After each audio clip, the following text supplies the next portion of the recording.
بسم اللہ الرحمن الرحیم۔ السلام علیکم ناظرین، آپ دیکھ رہے ہیں حکمت عملی ٹی وی اور میں ہوں آپ کا ہوسٹ رامش منہاس۔ ویڈیو شروع کرنے سے پہلے میری آپ سے گزارش ہے کہ آپ ہمارا چینل ضرور سبسکرائب کیجئے۔ تو چلتے ہیں آج کی ویڈیو کی طرف۔ خلیفہ ہارون رشید کا دربار لگا ہوا تھا۔ وہاں بہلول دانا کے قصے شروع ہو گئے۔ ایک آدمی نے کہا، حضور اگر اجازت دیں تو میں عرض کروں کہ اس نے کل کیا کیا ہے؟ ایک درباری نے مؤدب لہجے میں پوچھا۔ اجازت ہے۔ ہارون نے اجازت دی۔ کل بغداد کے بڑے بازار میں ایک فقیر نان بائی کی دکان کے سامنے سے گزر رہا تھا۔ اس نے انواع و اقسام کے کھانے چولہوں پر چڑھا رکھے تھے جس سے بھاپ نکل رہی تھی۔ ان کھانوں کی خوشبو ان کی لذت کا پتہ دے رہی تھی۔ بیچارے فقیر کا دل بھی للچایا، لیکن غریب کی گرہ میں مال کہاں تھا جو ان کھانوں کی لذت خرید سکتا؟ مگر وہاں سے ہٹنے کو بھی اس کا دل نہیں چاہتا تھا۔ کھانوں کی خوشبو اس کی بھوک بڑھا رہی تھی۔ بلاخر اس نے اپنے تھیلے میں سے سوکھی روٹی نکالی اور کھانے کی دیگ کی بھاپ سے اسے نرم کر کے کھانے لگا جس میں کھانے کی خوشبو بسی ہوئی تھی۔ نان بائی چپ چاپ یہ تماشا دیکھتا رہا۔ جب فقیر کی روٹی ختم ہو گئی اور وہ چلنے لگا تو نان بائی نے اس کا راستہ روک لیا۔ کیوں او مسٹنڈے، کہاں بھاگا جاتا ہے؟ لا میرے پیسے نکال۔ کون سے پیسے؟ فقیر نے ہکا بکا ہو کر پوچھا۔ اچھا کون سے پیسے؟ اس نے لفظ چبا کر اگلے۔ ابھی جو تو نے میرے کھانے کی بھاپ کے ساتھ روٹی کھائی ہے وہ کیا تیرے باپ کی تھی؟ اس کی قیمت کون چکائے گا؟ عجیب انسان ہو تم۔ وہ بھاپ تو اڑ کر ہوا میں مل رہی تھی۔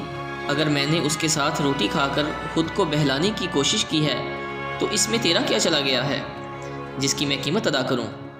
فقیر نے پریشان ہو کر کہا، بس بس اب ادھر ادھر کی باتیں مت کر، میں تیری جان ہرگز نہیں چھوڑوں گا، میں اپنا مال وصول کر کے رہوں گا۔ نان بائی نے اس کا گریبان پکڑ لیا۔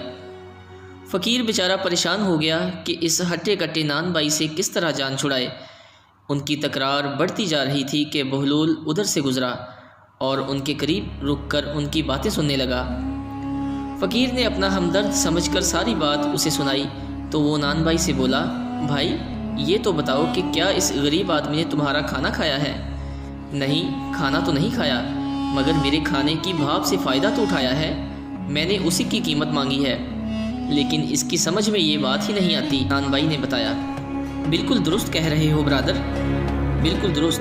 بہلول نے سر ہلایا اور اپنی جیب سے مٹھی بھر سکے نکالے۔ وہ ایک ایک کر کے ان سکوں کو زمین پر گراتا جاتا اور کہتا جاتا، نان بائی، نان بائی، یہ لے پیسوں کی آواز پکڑ لے، یہ لے اپنے کھانے کی بھاپ کی قیمت ان سکوں کی کھنک میں وصول کر لے، لے لے لے لے، یہ سکوں کی آواز تیرے کھانے کی خوشبو کی قیمت ہے، اسے اپنے گلے میں ڈال لے۔ ارد گرد کھڑے ہوئے لوگ ہنس ہنس کر دوہرے ہو گئے۔ نان بائی اپنی خفت مٹانے کو بولا، یہ پیسے دینے کا کون سا طریقہ ہے؟ بہلول نے جواب دیا، اگر تو اپنے کھانے کی بھاپ اور خوشبو بیچے گا تو اس کی قیمت تجھے سکوں کی آواز کی صورت میں ہی ادا کی جائے گی۔ بہت خوب، ہارون محظوظ ہو کر ہنسا۔ واللہ یہ کسی دیوانے کا فیصلہ تو معلوم نہیں ہوتا، اس میں تو غیر معمولی دانش چھپی ہوئی ہے۔ لگتا ہے کہ اس کی دیوانگی نے اس کی دانش کو کوئی ضرر نہیں پہنچایا۔